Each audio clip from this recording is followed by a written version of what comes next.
Welcome to the Voices of Otolaryngology podcast series, where we spotlight diverse perspective and insights within the field of otolaryngology. I'm your host, Rahul Shah. In this episode, I had the privilege to talk with Dr. Sonya Malekzadeh regarding her career-long commitment to the Academy, the numerous leadership positions she has held, and the invaluable role she has played in education and the expansion of women in otolaryngology through the founding of the Women in Otolaryngology Section. Her most recent influence has been on the launch of the widely adopted Otolaryngology core curriculum. Let's dive right in to learn more about her fascinating journey and impact on our specialty. Sonya, your blood runs red, Academy red. It's who you are. It's in your DNA. When did you get started? Yeah, I got started not really early on in my career. I would say I was about mid-career. I was very interested in education. I developed COCLEA, which is a residency education program. Wow. I did that when I was a resident. And where did you do your residency? I did my residency at University of Maryland in Baltimore. Sure. Many years ago, over 25 years ago. And I had developed this COCLEA program, which essentially stemmed from my challenges and my nervousness in preparing for the board. So you did that as a resident? No, when I finished residency, you developed COCLEA. I stayed for 2 years at University Got of it. because my husband was doing his fellowship at Sure. Georgetown at Hopkins. So as I was studying for the boards, I developed COCLEA, and that was something I was really passionate about. And I took that to the Academy a few years later, and the Academy, the AAO-HNS, embraced COCLEA, and they really put it on kind of a platform nationally, and many of the residency programs at that time were using COCLEA because we really didn't have any. So I didn't know you did that. That's really cool. I developed COCLEA. So that's when your blood started running Academy red. So then I was invited to be on a education committee. Marianne Couch, my friend, was the chair of the General Otolaryngology Committee, Education Committee. So she invited me to be a member, and that's really how I first started getting my foot into dipping my toes in the water of the Academy. Through the Education Committee? Through the Education Committee. That's how I started. And then shortly thereafter, when Ron Cooper-Smith was the president of the Academy, he reached out to me because I was also on the Women in Otolaryngology Committee at the time. It was a committee. Yes, and you're a founding member. Is that right? This section. Of this section. Yeah, you're going to tell us that too. I was a member of the committee, and he reached out to me as president and said, "Do you want to be chair of this committee?" And I thought, of course, I'm passionate about these topics, and I was honored to take that on. So in my role as chair of the committee, one of the things we did was to develop the concept and the idea of taking the committee to a section. So I was the first chair of the section when we became a section. I led that effort with obviously many, many people. What year was that? It's going to be tough. That's going to be tough. 2009, 10, around that time. Okay, great. And so you've had two parallel Academy paths. Education and then the Women in Otolaryngology. But then beyond that, There's a third path. There's four. Oh, my word. There's four. So then the third one was when I was the section chair for the Women in Otolaryngology, there was a new thing where we had a seat on the board. So we had a non-voting seat on the board of the American Academy of Otolaryngology Head and Neck Surgery.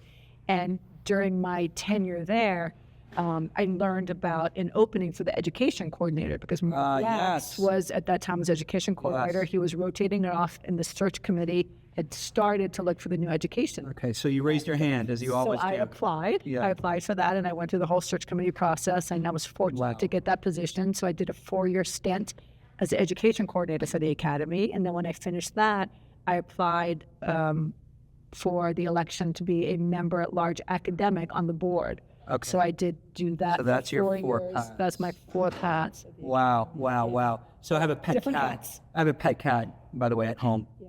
And the cat's name is Simon. Okay. Yeah, but it's spelled with a Y. Okay. Because he should know how his name is spelled. And so I'm thinking of you. You've had 4 lives at the Academy. 4 lives at the Academy. That's amazing. What are the next 5 going to be? I'm just kidding, but you've spent so much time with the Academy. It's really interesting. I'm really passionate about Academy. I mean, that's just it gave me kind of the stepping stones for my career in education, and it helped me develop a lot of that. It gave me the networking abilities amongst all of our peers. It's really been formative for me in my career. So I'm very grateful. You've had 4 distinct pathways in the Academy. How about we talk a little bit about women in otolaryngology? I think if you look at it right now, it's a huge success. But it started from somewhere. Can you share that story with all of our members, perhaps? Yeah, we were, as I said before, a committee of the Academy.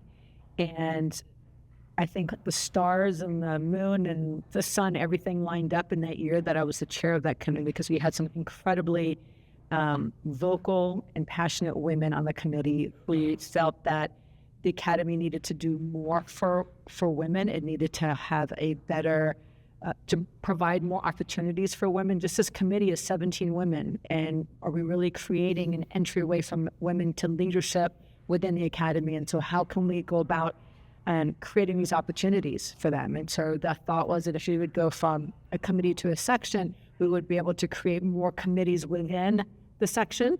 We would be able to develop, leadership positions for more women.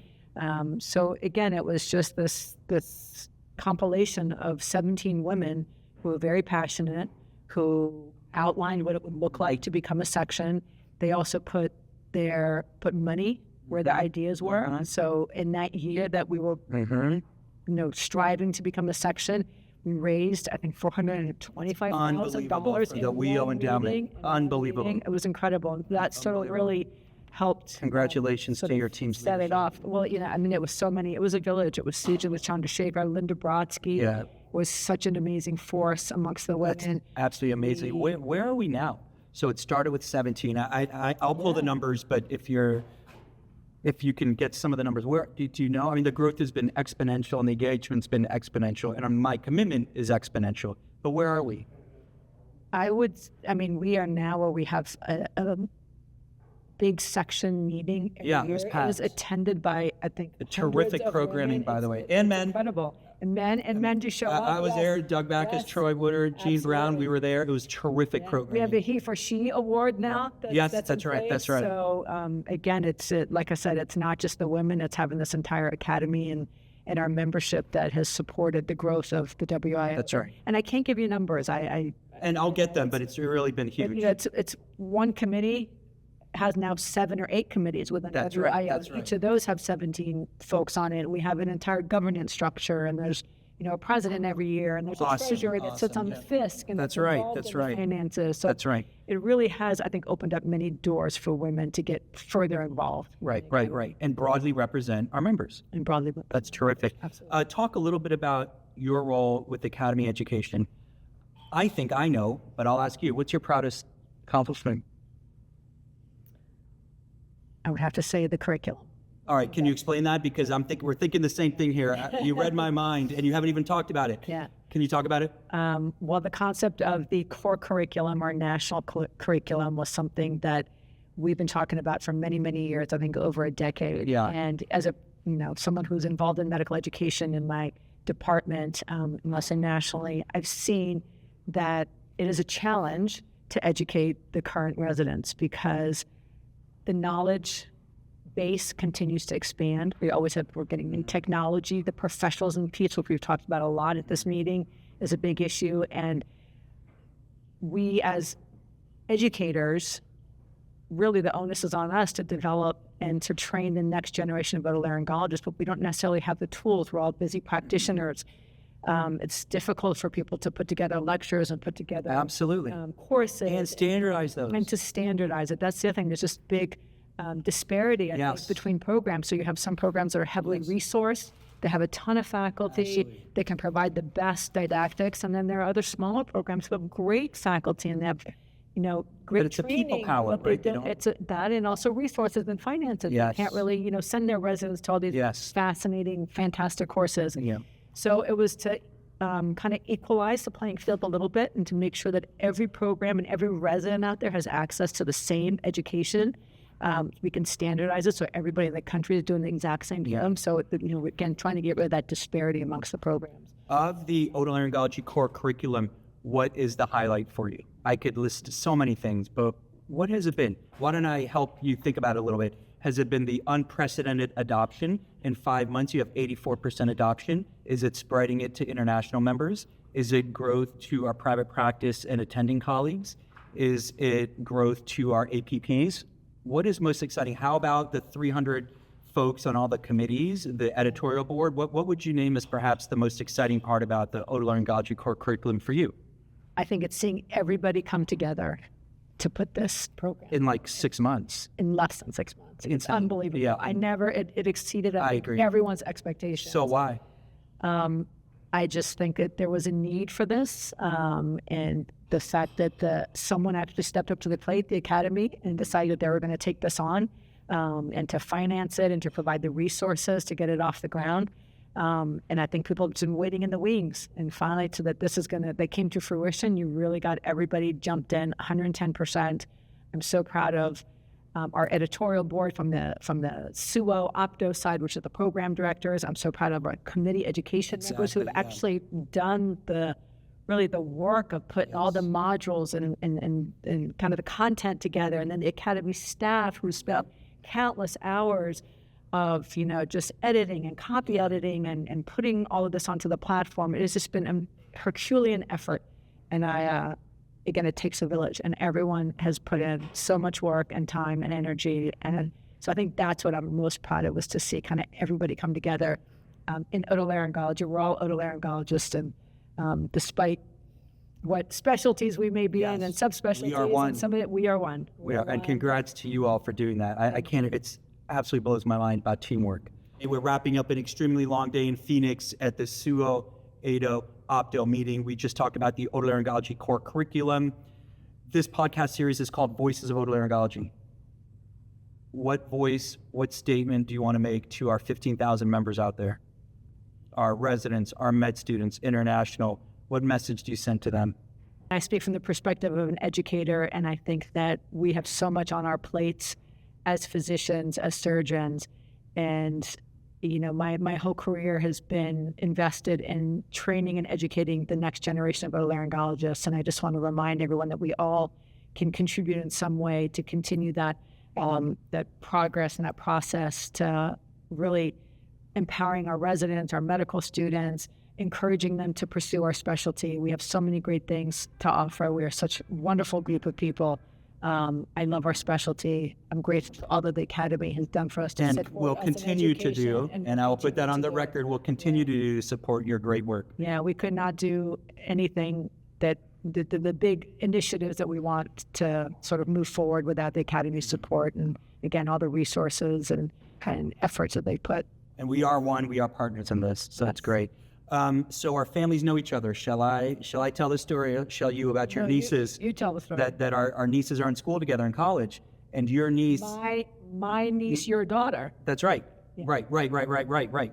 My daughter and your niece are in college together, and believe it or not, members, her niece is my daughter's big sister in her sorority. That's a small world, right? Small world. Crazy. And your other niece is being mentored by my daughter. So it's a real family affair, and I think that's what the Academy is about. So Dr. Malekzadeh, we pound it out here on this, we shake it out. Any other greeting you say other than thanks to our members? Thank you. Thank you to our members. Yeah. Thanks for spending time, and thanks for the OCC. Please go ahead. I was going to say, you're not going to talk about the last name. Malekzadeh? Yeah, nobody knows how to pronounce your name, Dr. Malekzadeh. Can you tell us how many permutations you have? And your brother's a orthopedic surgeon, very well known in the area, and he's taken a different pronunciation. Let's say Sonya, and how do you pronounce it? So I say Malekzadeh. Malekzadeh. That's how, when we came to this country, that was the version that my father took Malekzadeh, which is the Persian version, to kind of Americanize it to Malekzadeh. But your brother got lost. My brother took it a step further. Yeah, because he's an orthopedic surgeon. He's an orthopedic surgeon, a trauma surgeon in D.C., and he took the Malekzadeh and he broke it up because he thought phonetically it would be easier for people to say it. So he is Malekzadeh. So I can't tell you how often people come and say, do you have a brother who's an orthopedic surgeon? He says it different. So that's the joke in our family. To me, you need to educate him. He's. Well, I'll tell you from the bottom of the Academy's heart, thank you for what you've done. There's many people to thank, but you and a small group made this possible. So this will be a huge legacy, starting from Cochlea, however many years ago. Right? Congratulations. Thank you so much.